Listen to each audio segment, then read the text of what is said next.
My brother who stole my wife laughed. No wonder you're still single at 32. I smiled and said, actually, I've been married for 4 years. You just weren't invited. The family photo fell from his hands. Oh, here we go again. Another Thanksgiving dinner from hell, courtesy of the people who supposedly share my DNA. I'm sitting at this mahogany monstrosity of a dining table that probably costs more than my car, staring at the same faces that have been serving me disappointment with a side of judgment for 32 years. The turkey's dry as usual, the conversation's about as warm as a January morning in Chicago, and my dear brother Michael is already 3 glasses deep into Dad's good wine, which means the entertainment portion of our evening is about to kick into high gear. You know that feeling when you're watching a train wreck in slow motion? Yeah, that's me right now, except I'm not just watching. I'm the guy tied to the tracks, and the conductor is my own flesh and blood. Michael's got that smug little smirk plastered across his face, the same one he's been perfecting since we were kids. The one that says, I'm about to drop a verbal bomb that'll leave you scrambling for cover. He's leaning back in his chair like he owns the place, which, let's be honest, he probably will someday, because apparently being a backstabbing snake comes with inheritance perks in this family. So, little brother, he starts, and Jesus Christ, I'm 32 years old, and this jackass is still calling me little brother, like we're still fighting over who gets the last Pop-Tart. Still playing house all by yourself? No wonder you're still single at 32. And there it is, folks. The annual roast of yours truly, served up with all the subtlety of a brick through a window. The whole table goes quiet except for the sound of forks scraping against plates, because apparently watching me squirm is better entertainment than whatever garbage is on TV these days. Mom doesn't even look up from her perfectly portioned sweet potatoes when she chimes in with, well, Michael has a point, sweetheart. At your age, most men have figured out how to keep a woman happy. The word sweetheart drips from her lips like artificial honey. Sweet on the surface, but you know it's fake as hell underneath. Dad just grunts his agreement while sawing through his turkey like he's performing surgery. Real supportive, Pops. Thanks for having my back like always. Why Sister Julia glances up from her phone long enough to shoot me one of those looks that's supposed to pass for sympathy, but really just screams, thank God I'm not the family screw-up. Her husband Brad, and yes, his name is actually Brad, because of course it is, adjusts his designer glasses and nods along like he's got any business having opinions about my life. Dude's been in this family for 3 years and thinks he's qualified to judge me? Please. Then there's Aunt Helen, stirring the pot like it's her damn job. Oh, honey, she coos, reaching across the table to pat my hand with her liver-spotted fingers. There's someone out there for everyone. Even you. Even me. Like I'm some kind of charity case that needs divine intervention to find love. This is my family, ladies and gentlemen. The same people who should have my back are the ones holding the knives, and they've been sharpening them for years. Ever since my first marriage went up in flames. Thanks in large part to Michael's helpful intervention, they've treated me like I'm damaged goods at a discount store. Poor, pathetic, permanently single me, destined to die alone surrounded by takeout containers and regret. For years, I've sat at this table and taken it. Smiled through gritted teeth, laughed along with their jokes, pretended their words didn't slice through me like paper cuts. Because that's what you do when you're the family disappointment, right? You grin and bear it. Hope maybe this year will be different. Maybe this time they'll remember that I'm actually a human being with feelings and not just their personal punching bag. But you know what? Not tonight. Tonight, something's different. Maybe it's the way Michael's laughing, throwing his head back like he just told the joke of the century. Maybe it's the way Mom's nodding along like she's proud of her golden boy for putting me in my place. Or maybe it's just that I'm finally tired of being the butt of every family joke, the cautionary tale they tell at dinner parties about what happens when you don't live up to expectations. Michael's still chuckling, and I can see him gearing up for round 2. He's probably got a whole arsenal of zingers locked and loaded, ready to remind everyone why he's the success story and I'm the footnote. But as I sit here, watching his performance, something inside me snaps into place. Not breaks. Snaps into place. Like a puzzle piece finally finding where it belongs. That I feel this smile spreading across my face, slow and steady. Not the fake, uncomfortable smile I usually paste on during these family gatherings, but something real. Something that comes from a place these people have never been allowed to see. Michael notices the smile first, and for just a second, I catch something that looks almost like uncertainty flicker across his features. Good. Let him wonder what I'm thinking. Let him sweat a little. Actually, I say, and my voice comes out calmer than I expected, steadier than it's been in years at one of these things. I've been married for 4 years. The effect is immediate and absolutely beautiful. It's like someone hit the pause button on the entire universe. Michael's glass stops halfway to his mouth. Mom's fork freezes in midair with a piece of stuffing dangling from it, and Dad actually looks up from his surgical procedure on the turkey. Even Brad stops scrolling through whatever incredibly important email he was reading. You just weren't invited, I add, because apparently I'm feeling generous with the truth bombs tonight, and that's when it happens. The family photo that's been sitting on the side table, the one from last Christmas where everyone's wearing matching red sweaters and fake smiles, slides right out of Michael's suddenly slack fingers and crashes to the floor. The glass doesn't just crack. It completely shatters, sending tiny fragments scattering across Mom's precious hardwood floors like confetti at the world's most awkward celebration. The silence that follows is so complete, so absolute, that I can actually hear the grandfather clock ticking in the hallway. Tick, tick, tick, marking the seconds as my family's entire narrative about my sad, lonely existence crumbles right along with that picture frame. This is it. This is the moment everything changes. Looking at their shell-shocked faces right now, watching Mom's mouth hanging open like she's trying to catch flies, I can't help but think about how we got here. How this exact moment, me finally having the upper hand for once in my goddamn life, was basically inevitable when you consider the absolute masterpiece of dysfunction that was my childhood. See, here's the thing about being the oldest kid in a family that treats you like a rough draft. You get to watch them perfect their parenting skills on your younger siblings while you're still dealing with the amateur hour version. I was what Dad used to call their practice son. And yeah, he actually said that out loud, multiple times, like it was some kind of hilarious family joke instead of psychological warfare disguised as humor. We had to make all our mistakes on you, Mom would say with that little laugh that was supposed to make it sound cute and harmless. So we could get it right with Michael and Julia. Real fucking heartwarming, right? Nothing builds a kid's self-esteem quite like being told you're essentially a beta test for the real children they actually wanted. Michael's sitting there now, still frozen with that wine glass in his hand, and I'm remembering all those times he got the praise that should have been mine. Like when I brought home straight A's in 7th grade. Not a single B in sight, mind you, and Dad barely looked up from his newspaper. Just grunted something about finally applying yourself, and went back to reading about whatever crisis was happening in the stock market that day. But when Michael managed to scrape together a B+ average 2 years later, holy shit, you'd have thought the kid had just discovered the cure for cancer. Dad took him out for ice cream. Mom called all her friends to brag, and they stuck his report card on the refrigerator like it was the Mona Lisa. And don't even get me started on the scholarship situation.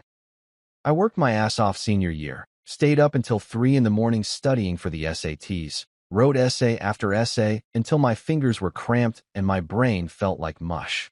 When that acceptance letter came with a full ride to state, I was so proud I could barely contain myself. This was it, I thought. This was finally my moment to shine, to show them I wasn't just the practice kid anymore. You know what Mom's first response was? That's wonderful, sweetheart. But why didn't you apply to law school like Michael's planning to? You know how much more stable that would be. Michael wasn't even in high school yet, and she was already comparing my actual achievements to his hypothetical future ones. The kid was still figuring out algebra, and somehow his imaginary legal career was more impressive than my very real academic success. That's some next-level mental gymnastics right there. But hey, when you're determined to see one kid as the golden child and the other as the consolation prize, I guess logic doesn't really enter into it. But the real kicker, the moment that should have taught me everything I needed to know about where I stood in this family's pecking order, came when my first marriage imploded. And by imploded, I mean when Michael, my own fucking brother, decided to play the role of concerned sibling by swooping in to comfort my wife during a rough patch we were going through. Now, when I say rough patch, I'm talking about normal married couple stuff.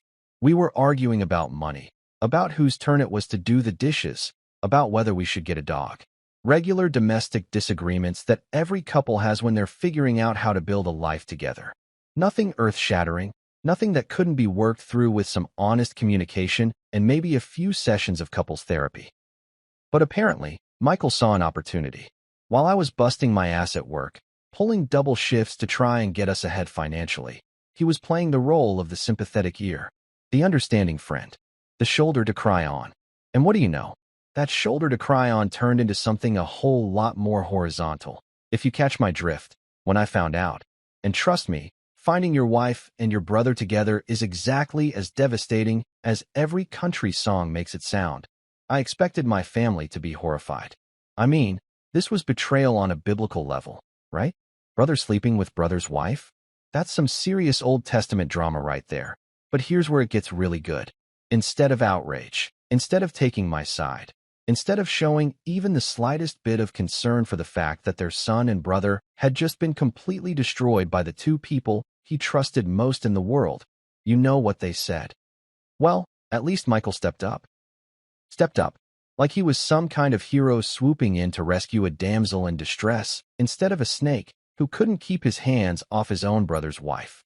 They painted him as the responsible one, the mature one, the one who knew how to handle a woman properly. And me? I was the failure who couldn't even keep his own wife satisfied. Dad actually pulled me aside at the divorce proceedings, to tell me I should be grateful that Michael was willing to take care of her.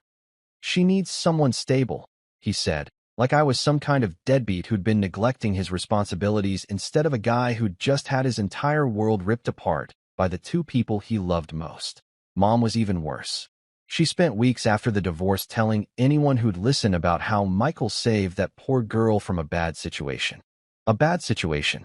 That's what 26 years of being her son had been reduced to. A bad situation that her golden boy had heroically resolved by stealing my wife, and Julia? She just stayed quiet, which in this family is basically the same as picking a side. Her silence was approval. Her refusal to call out the obvious injustice was complicity. She let them rewrite history in real time, turning my betrayal into Michael's triumph, my devastation into his opportunity to shine. That's when I learned the most important lesson of my life. In this family, I would always be expendable. No matter what I achieved, no matter how hard I worked, no matter how much I sacrificed, I would always be the practice son, the rough draft, the mistake they had to make before they figured out how to do it right. So I stopped trying to be the son they wanted and started being the man I needed to be. I built a life they knew nothing about, found love they couldn't touch, created happiness they couldn't poison. And tonight, sitting here watching them process the fact that I've been married for 4 years without their knowledge or approval, I finally get to see what victory looks like. It looks like Michael's face when reality hits him like a freight train. It looks like Mom's perfectly applied makeup starting to run as the tears she's trying to hold back threaten to spill over. It looks like Dad's confused expression as he tries to figure out how his practice son managed to succeed without his guidance. This is what winning feels like when you've spent your whole life losing. You want to know about the woman who changed everything? The one who saw something in me that my own blood relatives missed for 32 years? Let me paint you a picture of Clara that'll make your hearts grow 3 sizes. Assuming any of you still have hearts left after years of practicing emotional warfare on each other. 4 years ago, I was volunteering at a Habitat for Humanity rebuild project. Yeah, that's right. Volunteering. I know. Shocking that the family disappointment would actually spend his weekends helping people instead of wallowing in self-pity like you all assumed I was doing. There'd been a house fire that wiped out an entire block in the Riverside neighborhood, and those of us with functioning consciences were spending our Saturdays swinging hammers and hauling lumber to help families get back on their feet. It was one of those crisp October mornings where the air bites just enough to wake you up, but doesn't quite cross the line into freeze-your-ass-off territory. I was wrestling with a particularly stubborn piece of siding when I heard this laugh. Not a polite little giggle or one of those fake social laughs people use at cocktail parties. This was the real deal. Pure, unfiltered joy bubbling up from somewhere deep and genuine. I looked up, and there she was. Clara Martinez, though I didn't know her name yet. She was kneeling next to a little girl who couldn't have been more than 6, both of them covered in paint splatters, working on what was supposed to be a white picket fence but looked more like a rainbow explosion. The kid had somehow managed to get more paint on herself than the fence, and Clara was laughing like it was the most beautiful masterpiece she'd ever seen. I think Van Gogh would be jealous, Clara was saying to the little girl, her voice carrying that special kind of warmth that elementary school teachers perfect, the kind that makes you feel like whatever you're doing is the most important thing in the world. And that's when it hit me. This woman, this complete stranger, was having more genuine fun helping rebuild someone else's life than I'd had with my own family in years. She wasn't there for the photo op or the tax write-off, or because her social circle expected it. She was there because it mattered to her, because making a difference in someone else's world was how she chose to spend her free time, that I must have been staring like an idiot, because she caught me looking and flashed this grin that could have powered half the city. You gonna stand there admiring my artistic supervision, or are you gonna grab a brush and help us create a masterpiece? Most women, when they're covered in paint and dealing with a hyperactive 6-year-old, probably don't want some random guy gawking at them from across the yard. But Clara? She just rolled with it, made it into a joke, invited me into her world like we'd been friends for years. That I dropped my siding. Literally dropped it, smooth move there, Romeo, and walked over. I should probably warn you, I'm more of a paint-the-wall one color and call it done kind of guy. My artistic vision peaks at stick figures. Perfect, she said, handing me a brush loaded with blue paint. Emma here is teaching me that art isn't about perfection. It's about joy. Right, Em? The little girl nodded so enthusiastically I was worried she might give herself whiplash. Miss Clara says there's no wrong way to make something beautiful. Miss Clara. Even then, 5 minutes into meeting her, I could tell this wasn't just some weekend warrior playing at being helpful. This was someone who lived this stuff, who made kindness her full-time job. That we spent the next 3 hours turning that fence into what looked like a unicorn had exploded all over it. And I learned more about Clara Martinez in those 3 hours than I'd learned about myself in the previous 3 years. She taught 3rd grade at Roosevelt Elementary, the kind of school where half the kids qualified for free lunch and the other half were one paycheck away from qualifying. She'd been there for 6 years, ever since graduating from college, because she believed every kid deserved a teacher who gave a damn. She told me about staying late to help Marcus with his reading, about spending her own money on supplies because the school budget was tighter than a pickle jar, about the wall in her classroom covered with thank you notes from former students who'd gone on to high school and still remembered the teacher who believed in them when nobody else did. But here's the thing that really got me. She didn't tell me any of this to impress me. She wasn't name-dropping her good deeds or fishing for compliments. She talked about her kids the way other people talk about their families, with this fierce protective love that made it clear teaching wasn't just her job, it was her calling. When Emma's mom came to pick her up, the little girl hugged Clara like she was saying goodbye to her best friend. Will you be here next Saturday, Miss Clara? Wouldn't miss it, sweetheart. We've got to finish our rainbow masterpiece. After Emma left, Clara and I found ourselves sitting on a pile of lumber, sharing a thermos of coffee that tasted like it had been made in someone's garage, but felt like the finest vintage when you're tired and covered in paint, and talking to someone who actually listens when you speak. That's when I made the mistake of mentioning my family. Not the whole sordid story. I wasn't quite ready to unload that particular bag of dysfunction on someone I'd just met, but just enough to explain why I was spending my Saturday mornings with strangers instead of at some family brunch. They sound complicated, she said after I gave her the sanitized version of my childhood as the practice son. That's a diplomatic way of putting it. I'm a teacher, she laughed. Diplomacy is half my job. The other half is convincing 8-year-olds that learning multiplication tables is more fun than picking their noses. Which half am I? She tilted her head, studying me with those dark eyes that seemed to see straight through all the walls I'd spent years building. Neither. You're the part of my day that doesn't require diplomacy or convincing. You're just easy. Easy. When was the last time anyone in my family had described me as easy? I was the complicated one, the difficult one, the one who couldn't figure out how to make them happy no matter how hard I tried. But to Clara, after 3 hours of painting fences and talking about everything and nothing, I was easy. That night, I went home to my apartment and couldn't stop thinking about her laugh. About the way she treated that little girl like her opinion on fence painting was the most important thing in the world. About how she'd managed to make volunteer work feel like the highlight of my week instead of just something to fill the empty Saturday hours that I didn't know it then, But that October morning was the last day I'd wake up as the man my family had convinced me I was. The failure, the disappointment, the practiced son who never quite measured up. Because Clara Martinez had seen something different in me, something worth getting to know, and for the first time in my adult life, I was curious to find out what that might be. You want to know about our wedding? The one none of you were invited to? Well, buckle up, buttercups, because I'm about to describe something so foreign to your experience that you might need subtitles. It's called a celebration where people actually love and support each other. Revolutionary concept though that may be. Picture this. No country club ballroom with crystal chandeliers that cost more than most people's cars. No 7-course dinner that tastes like cardboard because it was prepared for 300 people by a catering company that specializes in making everything look pretty and taste like absolutely nothing. No stuffy string quartet playing the same boring classical pieces that have been putting wedding guests to sleep since the dawn of time. Instead, we got married at Miller's Lake, about 2 hours outside the city, at this little spot where Clara used to go camping with her family when she was a kid.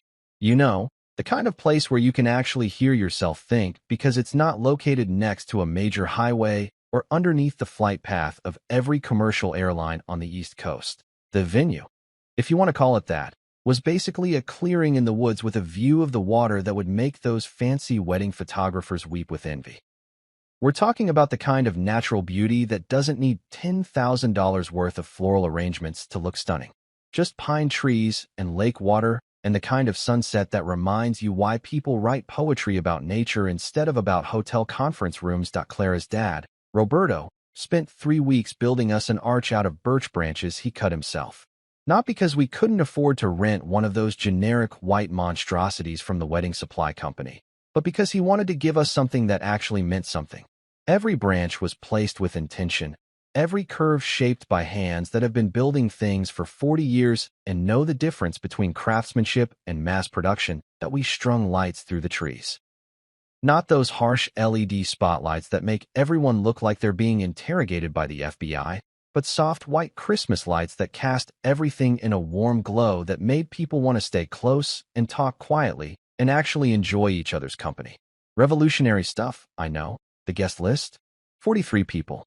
Not because we're antisocial or because we couldn't afford to feed more people, but because we wanted every single person there to actually give a damn about our happiness. Crazy concept, right? Inviting people to your wedding because you love them and they love you back, instead of because social obligation demands it, or because you're trying to show off your connections. My best friend Jake stood as my best man.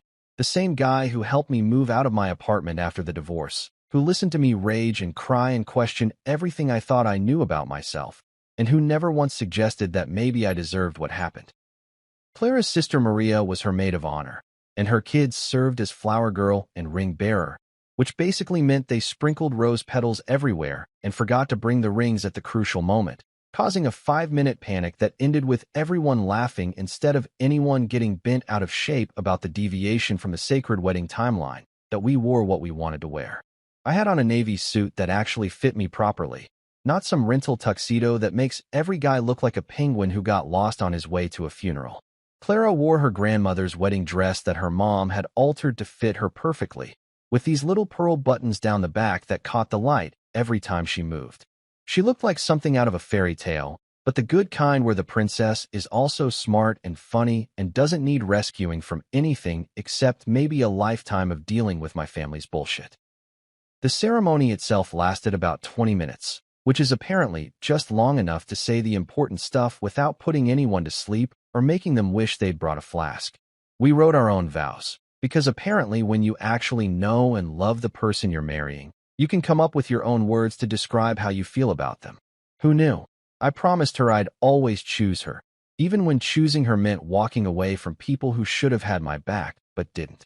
She promised me she'd never make me choose between her love and their approval, because real love doesn't come with ultimatums. We promised each other we'd build something better than what we'd come from, something worthy of the kids we hoped to have someday. When it came time for the kiss, the whole crowd erupted like we'd just won the World Series. Not polite golf claps or the kind of forced enthusiasm you get at weddings where half the guests are only there for the open bar, but genuine celebration from people who were genuinely happy for us. The reception was exactly what you'd expect from people who care more about joy than about impressing anyone. Clara's mom and her aunts had been cooking for days, making all the dishes that actually meant something to their family instead of whatever fancy crap the catering company was pushing that month. We're talking about food made with love, seasoned with tradition, served by people who wanted to feed us well because they cared about us. Roberto's band. Yeah, Clara's dad plays guitar in a mariachi group because apparently her family believes in actually enjoying life, provided the entertainment. No DJ playing the same tired playlist that's been recycling through wedding receptions since the 90s. No forced line dancing that makes everyone feel awkward. Just music that made people want to move, to sing along, to grab someone and dance like nobody was watching. And you know what the best part was? Nobody was watching. Nobody was judging. Nobody was keeping score of who looked better or who spent more money or whose dress was more expensive or whose family had better connections. People were just there to celebrate love, to eat good food, to dance until their feet hurt, and to be genuinely happy for two people who had found something worth celebrating. We danced barefoot in the grass as the sun went down, surrounded by the people who had chosen to love us without conditions or expectations. When Clara's grandmother grabbed me for a dance and whispered in my ear that I was good for her granddaughter, I almost lost it right there. When Jake made a toast about how he'd never seen me smile the way I smiled when I talked about Clara, I did lose it. By midnight, we were sitting by the lake with our closest friends, still in our wedding clothes, but with our shoes kicked off, sharing stories and watching the stars reflect on the water. Clara fell asleep with her head on my shoulder, and I sat there thinking about how this was what happiness actually felt like. No drama. No competition. No one trying to prove they were better than anyone else. Just love, celebrated by people who understood what love actually means. That's what you missed when you weren't invited to our wedding.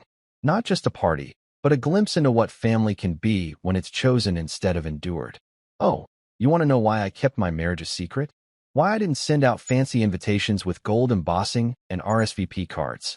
Why I didn't call you all up to share the good news and invite you to be part of the most important day of my life?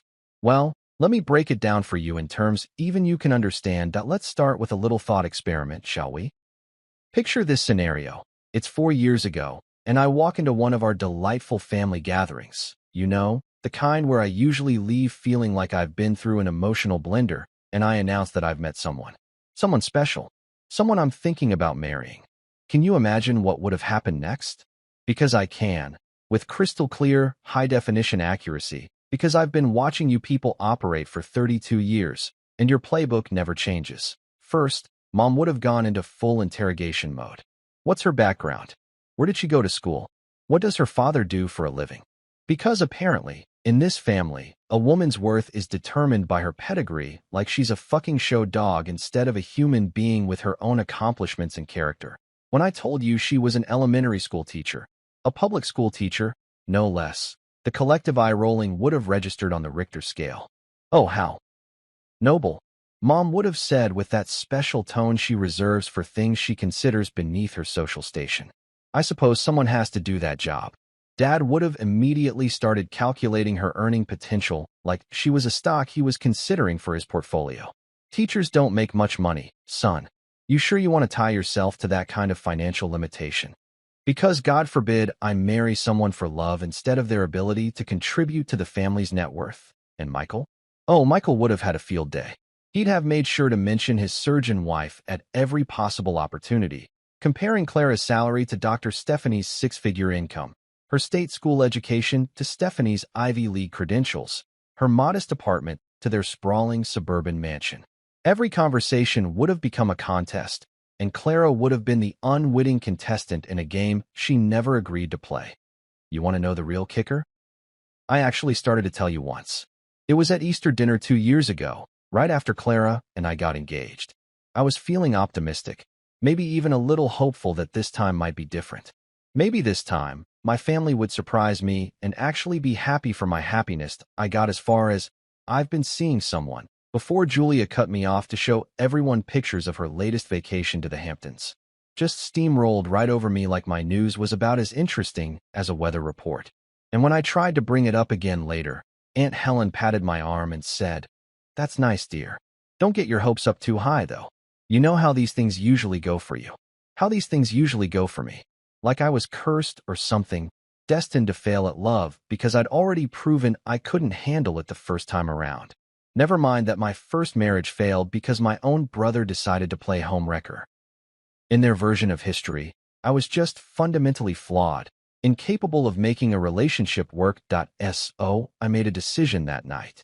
I decided that Clara Martinez, this incredible, kind, brilliant woman who saw something in me worth loving, deserved better than to be dissected by a family of emotional vultures. She deserved better than to have her every choice questioned, her background analyzed, her worthiness debated over Sunday brunch like she was applying for membership to some exclusive club. You want to know what would have happened if I'd brought Clara around? You would have done what you always do. You would have found ways to make her feel small. Not overtly, not in ways that would make you look like the bad guys. You're too sophisticated for outright cruelty. No, you would have used your specialty, death by 1,000 paper cuts. Mom would have made subtle comments about Clara's clothes, her hair, her makeup. Oh, that's an interesting choice, she'd say about Clara's perfectly normal, perfectly appropriate outfit, in that tone that makes interesting sound like a polite way of saying tragic. Dad would have asked her loaded questions designed to highlight the differences between her world and ours. So, teaching must be rewarding. Do you ever think about doing something more challenging? Because apparently dedicating your life to educating children is somehow less challenging than whatever the hell Dad thinks is worthy of respect. Julia would have been sweet as pie to Clara's face and then whispered her critiques to anyone who'd listen. She seems nice, but don't you think she's a little ordinary? I mean, for someone like him. Even my failures have to meet certain standards in this family. And Michael? Michael would have seen Clara as a threat to his position as the family golden boy. He would have made sure to establish dominance, to put her in her place, to remind everyone, especially me, that his wife was the superior choice. Because that's what Michael does. He competes, even when there's no competition. But here's the thing that really gets me. You wouldn't have done any of this out of malice. You would have genuinely believed you were helping me, protecting me from making another mistake. In your twisted logic, tearing down the woman I love would have been an act of love, saving me from future heartbreak by ensuring I had plenty of present heartbreak instead. That's why I kept Clara away from you. Not because I was ashamed of her. Christ, I've never been prouder of anything in my life than being married to that woman. I kept her away because I was ashamed of you. Because I knew that bringing her into this family would be like bringing a beautiful butterfly into a room full of people with magnifying glasses, all of them ready to examine her wings until they fell apart. So when Michael sits there with his smug little smirk and calls this deception, like I've somehow wronged him by protecting my wife from his toxicity, I want to laugh. The only deception here was me pretending for 32 years that you people were actually my family, that your opinions mattered, that your approval was something worth seeking. I build a life without you because I finally understood that some people don't deserve access to your happiness. Some people will take the most beautiful thing in your world and find ways to make it ugly. And the only way to protect what you love is to keep it far away from people who don't know how to love properly. Clara has never had to doubt her worth because of something one of you said. She's never had to question whether she's good enough, smart enough, successful enough to deserve love. And that's exactly how I wanted it. That's why you weren't invited to our wedding. That's why you didn't know about our marriage. Because some things are too precious to risk, and my life with Clara is one of them. You want to know about Clara? Really know about her? Because I can see it in your faces right now. You're already trying to figure out what's wrong with her, aren't you? What kind of woman would marry the family screw-up without meeting his family first? What red flags are you missing? What's her angle? Well, let me paint you a picture of the woman you'll never deserve to meet, and maybe you'll start to understand why I chose to protect her from this circus you call a family.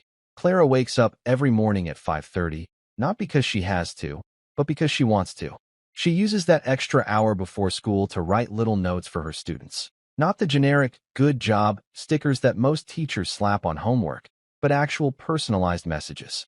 Miguel, I loved how you helped Sarah with her math yesterday. That's what kindness looks like. Emma, your story about your cat made me smile all day. Keep writing. 28 kids in her class, 28 individual notes, every single day. You think that sounds ordinary? Let me tell you what ordinary looks like in most schools. Ordinary is teachers who check out mentally at 3 o'clock, who see kids as problems to manage instead of people to nurture, who count down the days until summer vacation like they're serving prison sentences. Clara? She stays until 6 most nights, tutoring kids whose parents work 2 jobs and can't afford help, creating lesson plans that actually engage 8-year-olds instead of just filling time until the bell rings. Last month, she spent her entire weekend at Home Depot, using her own money to buy supplies for a reading corner in her classroom. Not because the school budget required it, though it did, but because she wanted her kids to have a space that felt magical, where reading wasn't just another assignment, but an adventure. She painted murals on the walls, built little reading nooks with soft pillows and warm lighting, created a place where kids who've never owned a book in their lives suddenly can't wait to turn the next page. And here's the part that would absolutely blow your collective minds. She doesn't do any of this for recognition. She doesn't post about it on social media, doesn't talk about it at dinner parties, doesn't use her good deeds as conversation starters at cocktail events. She does it because she believes every kid deserves a teacher who gives a damn, and she's willing to be that teacher even when nobody's watching. Remember Marcus, the kid I mentioned who was struggling with reading? When Clara started working with him, he was reading at a kindergarten level in 3rd grade. His mom worked nights at the hospital. His dad had been deployed overseas for 8 months, and this 8-year-old was basically raising his little sister while trying to keep up with schoolwork that might as well have been written in hieroglyphics. Most teachers would have passed him along to the special education team, labeled him as someone else's problem, moved on to the kids who were easier to help. Clara? She saw potential where everyone else saw problems. She stayed with him every day after school, broke down reading into bite-sized pieces he could handle, celebrated every tiny victory like he'd just won the Nobel Prize. 6 months later, Marcus was reading at grade level. But more than that, he was reading for pleasure. This kid who used to hate school, who thought he was stupid because letters got jumbled in his brain, was checking out chapter books from the library and reading them to his little sister at bedtime. And when he wrote Clara a thank you note that said, "Miss Martinez, you made me not stupid anymore," she cried for 20 minutes in her car after school. That's who Clara is. She takes kids who've been written off by everyone else and shows them they're worth investing in. She spends her Saturday mornings at the shelter, reading to kids whose families are temporarily homeless, because she knows that just because your world has been turned upside down doesn't mean you should lose access to stories and wonder and imagination. But let me tell you about the Clara you'd never get to see if you met her, because she'd be too busy protecting herself from your judgment to let you see who she really is. You'd meet the polite version, the one who smiles and nods and doesn't share the parts of herself that matter most, because she can sense when people are looking for reasons to dismiss her. You'd miss the woman who comes home from parent-teacher conferences and cries because she has to tell another mom that her son is struggling and they need to consider testing for learning disabilities, knowing that conversation will cost that family money they don't have and stress they can't afford. You'd miss the woman who spends her summer vacation taking graduate courses, not to make more money but to be better at her job, to learn new ways to reach kids who learn differently, to stay current on research that might help her understand why some students shut down when others thrived. You'd miss the woman who knows the names of all her students' siblings, who remembers that Thursday is picture day and makes sure the kids whose families can't afford the photo packages still get their pictures taken, who keeps a stash of granola bars in her desk because some of her students don't eat breakfast and some don't eat lunch, and education is pretty damn hard when you're hungry. When Michael sits there with his surgeon wife and makes subtle comparisons about income and status, what he's really saying is that saving lives in an operating room is more valuable than shaping them in a classroom. And yeah, Dr. Stephanie does important work. I'm not diminishing that. But Clara? Clara is building the foundation that makes everything else possible. She's teaching kids to think critically, to read with comprehension, to believe they're capable of learning anything they set their minds to do. She's the teacher who will make the difference between a kid dropping out of high school and becoming a doctor themselves. She's the adult who shows up consistently in children's lives when other adults have let them down. She's the person who sees potential in places where other people see problems. And here's what would really piss you off if you knew. Clara's kids worship her. Not because she's easy on them or because she lets them get away with anything, but because she expects excellence from them, and then gives them every tool they need to achieve it. Former students come back to visit her years later, bringing their high school diplomas, their college acceptance letters, their wedding invitations, because she was the teacher who made them believe they could accomplish those things. That's the woman I married. Not someone ordinary, not someone settling, not someone who couldn't do better. Someone extraordinary who chooses to make the world better 1 8-year-old at a time. Someone who saw something in me worth loving when my own family couldn't be bothered to look. When you sit there trying to figure out what's wrong with her, what you're really asking is what's wrong with me that someone like her would choose me. And the answer is nothing. For the first time in my life, absolutely nothing. You know what? I wasn't planning to drop this particular bomb tonight. I was going to stick with the marriage revelation, watch you all process that earth-shattering news that I've actually been capable of maintaining a healthy relationship for 4 years, and call it a successful evening of family dysfunction. But sitting here, watching Michael's face cycle through confusion, anger, and what might actually be the beginning of respect, I realize there's one more truth that needs to come out. Clara is pregnant. The words hang in the air like smoke from a firework, and I swear I can actually see the moment each of you processes what I just said. Mom's fork clatters against her plate, the same fork that was frozen in midair 5 minutes ago when I announced I was married. Dad's eyes go wide behind his reading glasses, the ones he pretends he doesn't need, but absolutely cannot function without. Julia's phone finally gets her full attention as she looks up from whatever earth-shattering social media crisis was demanding her focus. But it's Michael's reaction that really gets me. For the first time in our entire adult lives, my little brother. And yeah, I'm going to call him that now because suddenly I feel like the older, wiser, more successful one looks completely and utterly speechless. His mouth opens, closes, opens again like a fish gasping for air. The wine glass in his hand tilts dangerously, and for a second I think he might actually drop it and complete the matched set with that picture frame on the floor. 12 weeks. I continue, because apparently I'm feeling generous with the details tonight. We had our first ultrasound last Tuesday. Everything looks perfect. Heart rate is strong. All the measurements are right on track. Clara's feeling good. Well, except for the morning sickness, but that's actually a positive sign according to Dr. Peterson. I pause, letting that sink in. Dr. Peterson, not some clinic doctor or whoever takes our insurance, but the same obstetrician who delivered half the babies in this city's upper crust. Because apparently when you marry someone who actually values quality health care over status symbols, you end up with better medical care than people who choose doctors based on which country club they belong to. Due date is April 15th. I add, watching Mom's face cycle through a dozen different emotions in the span of 30 seconds. Tax day. Clara jokes that our kid is already going to be practical about money. Aunt Helen makes this little choking sound, like she's trying to process the concept of me becoming a father, and her brain is just refusing to compute. Pregnant, she finally manages, and the word comes out like she's speaking a foreign language she learned in high school, but never actually expected to use. That's generally how babies happen, Aunt Helen. When a man and a woman love each other very much.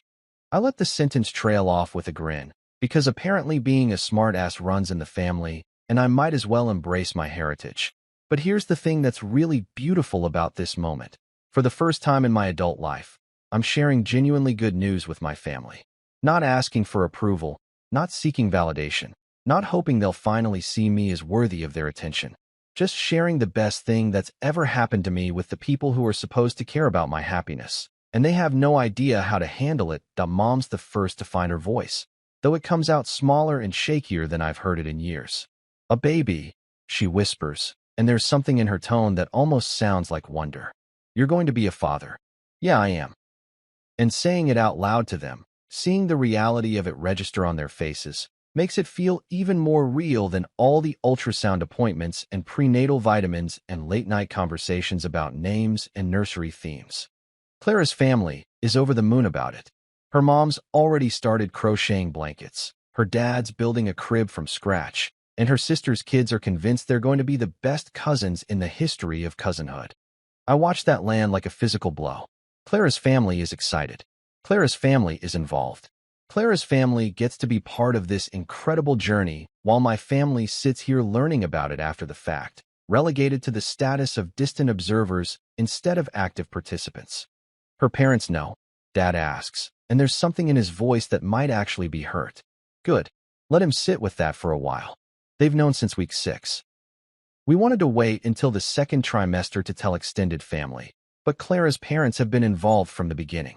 Roberto's been researching the best car seats for months, and Maria already has a college fund started. They're treating this pregnancy like the miracle it is.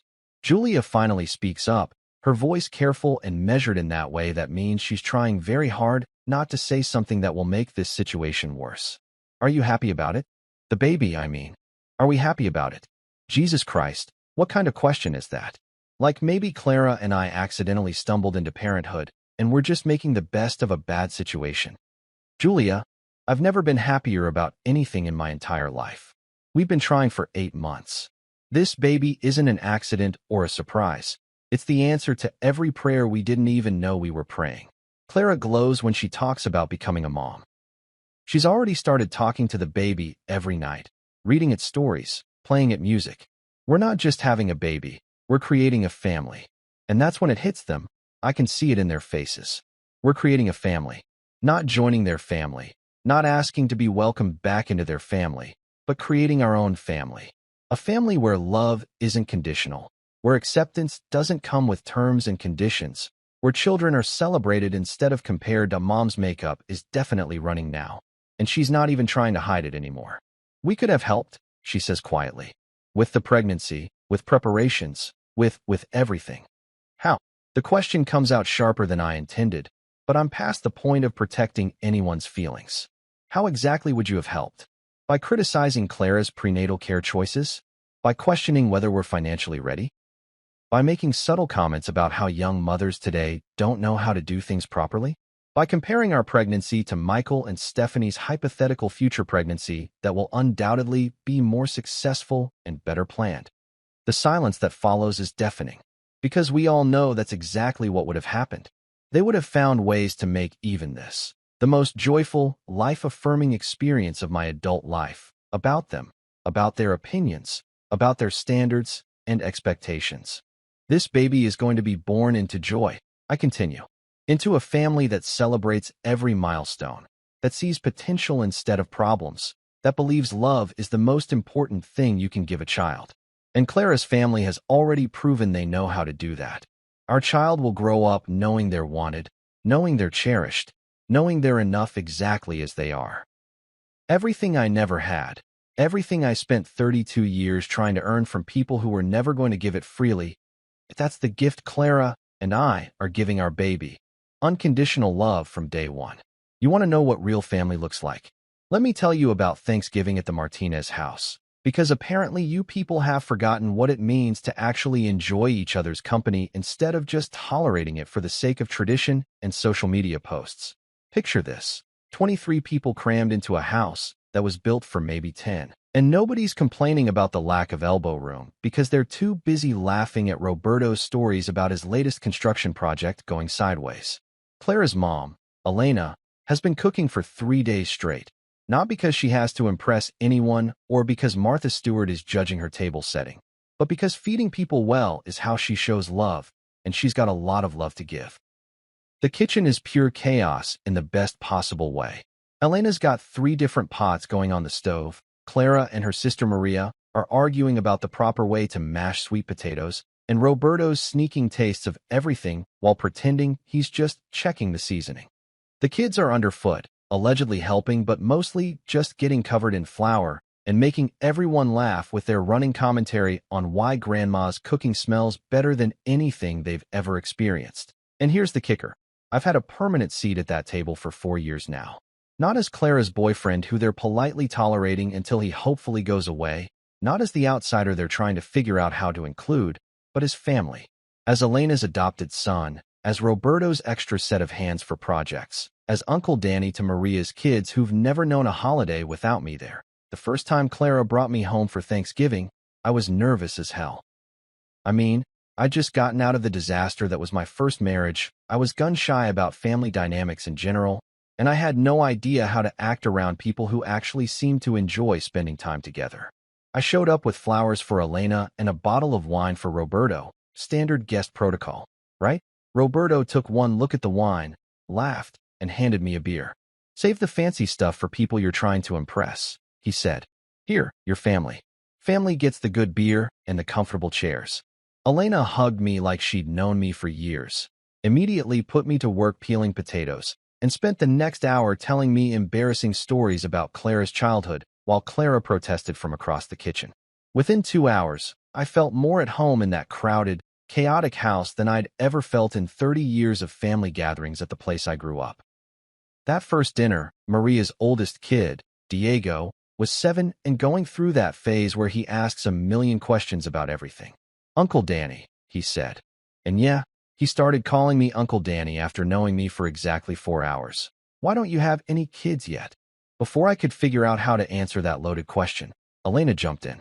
Some people take longer to find the right person to have babies with, she said simply. Uncle Danny was waiting for Aunt Clara, and now they can think about babies when they're ready.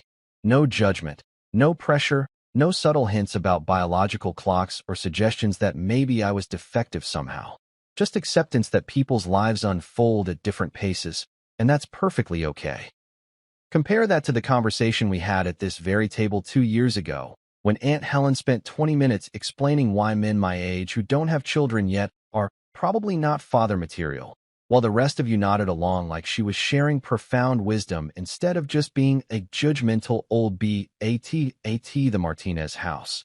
When Elena found out Clara and I were trying to get pregnant, she didn't launch into a lecture about proper nutrition or critique our timing or suggest we wait until we were more financially stable. She just smiled, hugged us both, and said, when God is ready to bless you with a baby, we'll be ready to love that baby. When we told them about the pregnancy last month, Roberto actually cried. This man who works construction, who's built half the houses in the Riverside neighborhood with his own hands, who looks like he could bench press a truck, teared up at the thought of becoming a grandfather again. He spent the next 2 hours sketching designs for a crib he wants to build, asking Clara about her preferences for wood stain and hardware, planning a piece of furniture that will become a family heirloom. Elena immediately started planning, but not in the controlling, overwhelming way that some mothers-in-law do. She asked what we needed, what we wanted help with, how she could support Clara through the pregnancy without overstepping. When Clara mentioned that morning sickness was making it hard to cook, Elena started showing up twice a week with containers of mild, easy-to-digest meals. Not because Clara asked her to, but because that's what you do for family. You anticipate needs and meet them without being asked. Maria's kids have already appointed themselves the baby's official welcome committee. They're making drawings for the nursery, practicing their gentle touches on dolls, and debating whether they want their new cousin to be a boy or a girl. 10-year-old Sophia has announced that she's going to teach the baby Spanish first, then English, because babies are smarter when they know more words. Last weekend, when Clara was feeling exhausted and overwhelmed by all the pregnancy symptoms, Elena organized an impromptu family gathering. Not to make a big deal about anything, not to hover or offer unwanted advice, but just to surround Clara with love and laughter and the kind of support that makes you remember why having a baby is such a beautiful thing. The men worked on Roberto's latest project while the women sat on the porch, talking about everything and nothing, and Clara fell asleep in her mom's lap like she was still a little girl. When she woke up an hour later, refreshed and smiling, Elena just brushed her hair out of her face and said, "Growing a baby is hard work, Mija. Rest whenever you need to." That's what family looks like. Not competition, not judgment, not constant comparisons or subtle digs disguised as concern. Just love, freely given, no strings attached, no conditions to meet.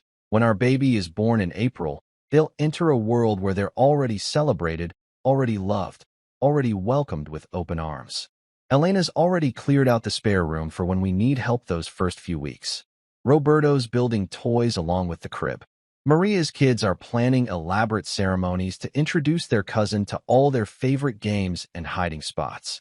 Our child will grow up knowing what it feels like to be part of a family that chooses love over control, acceptance over perfection, joy over judgment. They'll have cousins who genuinely care about them, grandparents who see them as a blessing instead of a project, aunts and uncles who celebrate their achievements without comparing them to anyone else's. That's the family our baby is being born into. That's the love they'll know from day one. And that's exactly why none of you were invited to be part of our beginning. Because some things are too precious to risk, and our child's sense of worth is one of them. You know what? I'm done here. Not just with this conversation, not just with this dinner, but with this whole charade of pretending we're a functional family when we're really just a collection of people who happen to share some DNA and a mailing address for holiday cards. That I push my chair back from the table, the legs scraping against Mom's precious hardwood floors. The same floors she spent 3 hours lecturing the cleaning lady about last month, because God forbid there should be a single scuff mark in her perfect house. The sound cuts through the silence like a knife, and suddenly everyone's looking at me with expressions ranging from panic to confusion to what might actually be desperation. Good. Let them panic. Let them sit with the discomfort of realizing that their favorite emotional punching bag just grew a spine and decided he doesn't need their approval anymore. Where are you going? Mom asks, and there's this note in her voice I've never heard before. Not the usual dismissive tone she uses when she's barely tolerating my presence. Not the fake sweetness she puts on when she wants something from me, but something that almost sounds like fear, like maybe she's finally realizing that treating your own son like garbage for 32 years might have consequences. Home, I say simply, standing up and straightening my jacket. To my wife, to my real family, to people who actually give a damn about my happiness. The broken picture frame is still lying at Michael's feet, glass scattered across the floor like the shattered remains of their carefully constructed narrative about my sad, lonely existence. It's funny how one little truth bomb can destroy years of lies, isn't it? All those times they painted me as the pathetic bachelor who couldn't keep a woman, all those subtle digs about my inability to build lasting relationships, all those knowing looks they shared when they thought I wasn't paying attention, all of it reduced to broken glass and wounded pride. Michael finally finds his voice, though it comes out hoarse and uncertain. You can't just drop this on us and leave. We need to talk about this. We need to figure out how to move forward. Move forward? Oh, that's rich. Now he wants to move forward. Not 4 years ago when I could have used some support after my divorce. Not 3 years ago when I was rebuilding my life from scratch. Not 2 years ago when I was falling in love with an incredible woman who deserved to be celebrated, not hidden. Now, when he's finally realized that his position as the family golden boy might not be as secure as he thought. Move forward. I laugh, and it comes out sharper than I intended. Brother, I've been moving forward for 4 years. You're the ones who've been standing still, too busy congratulating yourselves on your superiority to notice that the world kept spinning without your permission. Dad clears his throat, that authoritative sound he's been using to command attention since I was old enough to walk.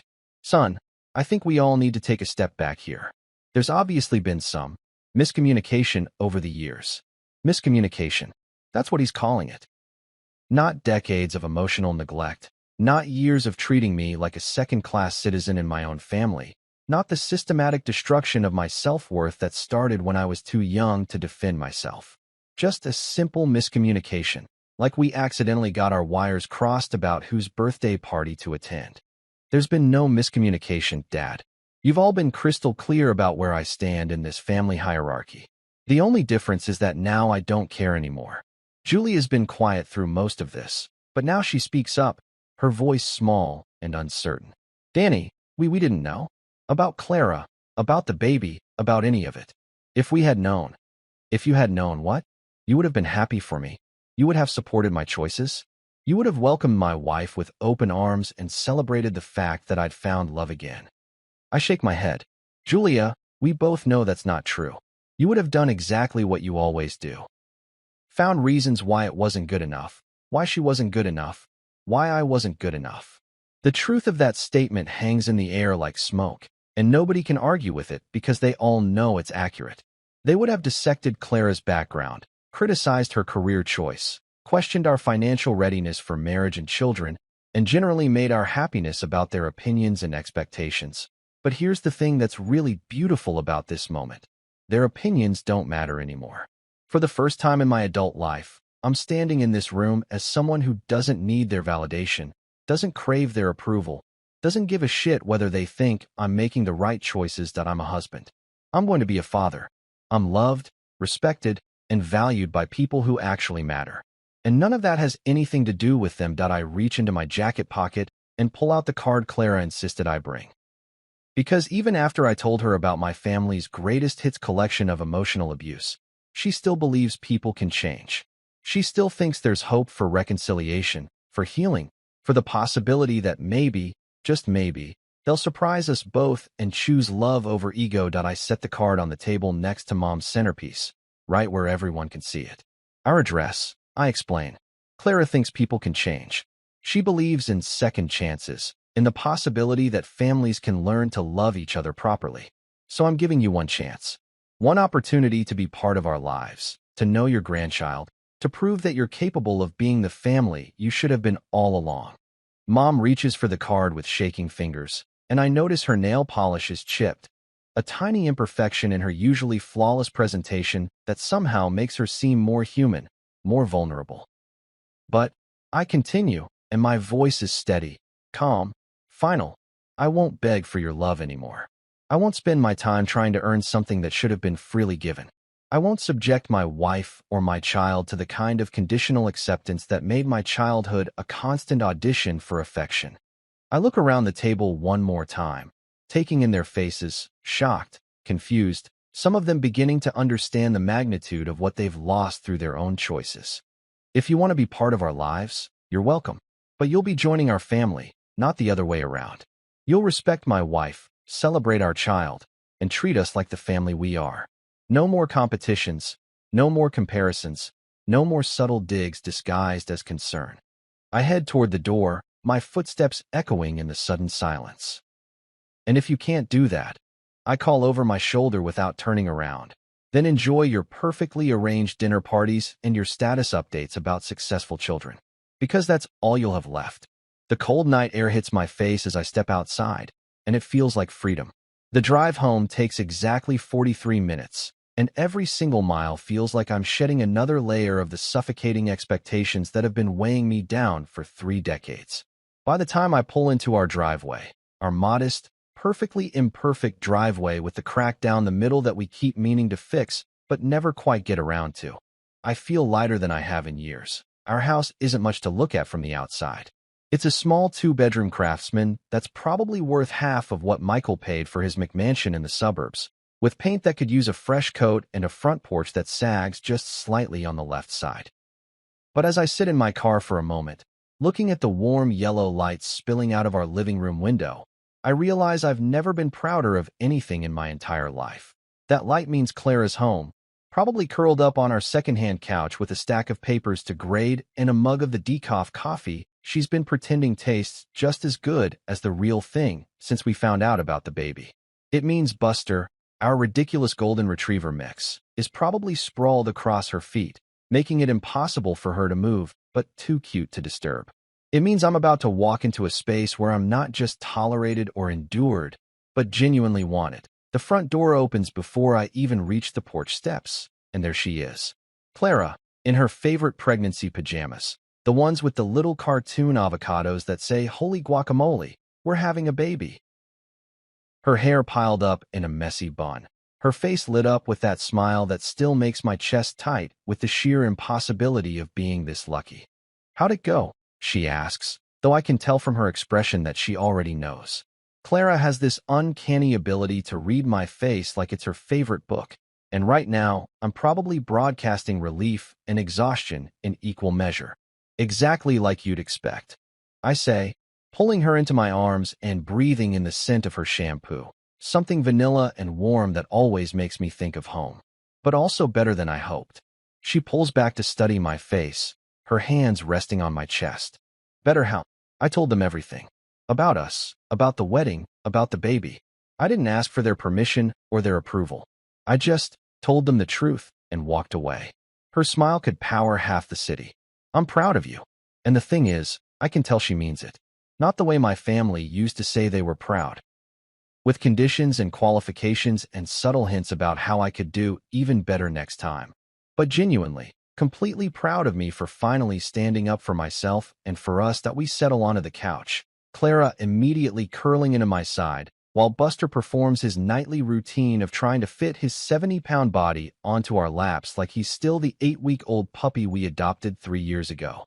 The coffee table is covered with Clara's work, lesson plans for next week's unit on community helpers, a stack of math tests that need grading, and what looks like the beginnings of a Mother's Day project involving far too much glitter. "Tell me everything," she says, and so I do. I tell her about Michael's smug comment, about the moment I finally snapped, about the beautiful silence that followed my announcement. I tell her about the broken picture frame, about Mom's tears, about Dad's confusion, about the card I left with our address. Clara listens without interrupting, occasionally making little sounds of sympathy or satisfaction depending on which part of the story I'm telling. When I get to the part about describing our wedding, she gets teary-eyed. When I tell her about revealing the pregnancy, she actually laughs out loud. "I wish I could have seen their faces," she says, "especially when you told them about the baby. Your parents called while I was driving home," I say, pulling out my phone to show her the missed call. "Probably wanting to know if we need anything for the nursery, or if you're feeling okay, or if there's some new way they can spoil their future grandchild." The contrast isn't lost on either of us. While my family spent the evening processing the shocking news that I'm capable of happiness, Clara's family is probably planning baby showers and researching the best organic baby food recipes and arguing about whether our child should learn Spanish or English first. "Roberto finished the crib today," Clara says, settling deeper into my arms. "He sent pictures. It's beautiful. You're going to cry when you see it." She's probably right. Roberto has been working on this crib for 2 months, hand-selecting every piece of wood, sanding each rail to perfect smoothness, creating something that will be an heirloom instead of just furniture. The man barely knows me, but he's putting more love and effort into welcoming our child than my own family has put into our relationship in 32 years. "Mama wants to throw us a baby shower," Clara continues. "Nothing fancy, just family and friends in the backyard." She's already planning the menu. I think about Elena's baby shower, probably involving 3 different kinds of tamales, Roberto's mariachi friends providing music, and enough laughter to be heard 3 blocks away. Compared to the sterile, Pinterest-perfect events my family would organize if they were involved. The kind where everything is coordinated and tasteful and nobody actually has any fun. Sounds perfect, I say, and I mean it, that we sit in comfortable silence for a while, watching Buster chase dream squirrels in his sleep, listening to the sounds of our neighborhood settling in for the night. This is what peace feels like, I realize. Not the absence of conflict, but the presence of genuine love and acceptance. "Do you think they'll reach out?" Clara asks eventually. "Your family, I mean. Do you think they'll use the address?" I consider this, thinking about the expressions on their faces when I left, the way Mom clutched that card like it was a lifeline. Maybe, probably, but it won't be the same as before. "What do you mean?" "Before tonight, I was always trying to earn their love, always hoping that if I just worked hard enough or achieved enough or became successful enough, they'd finally see me as worthy of their attention. But now, if they want to be part of our lives, they have to earn that privilege. They have to prove they can love us without conditions." Clara's hand finds mine, our fingers interlacing automatically. "And if they can't?"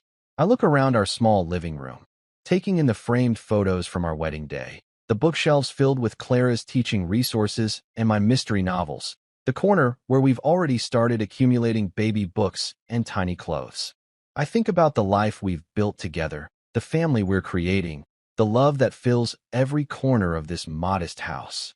"Then we'll be just fine without them," I say, and for the first time in my life, I know that's absolutely true.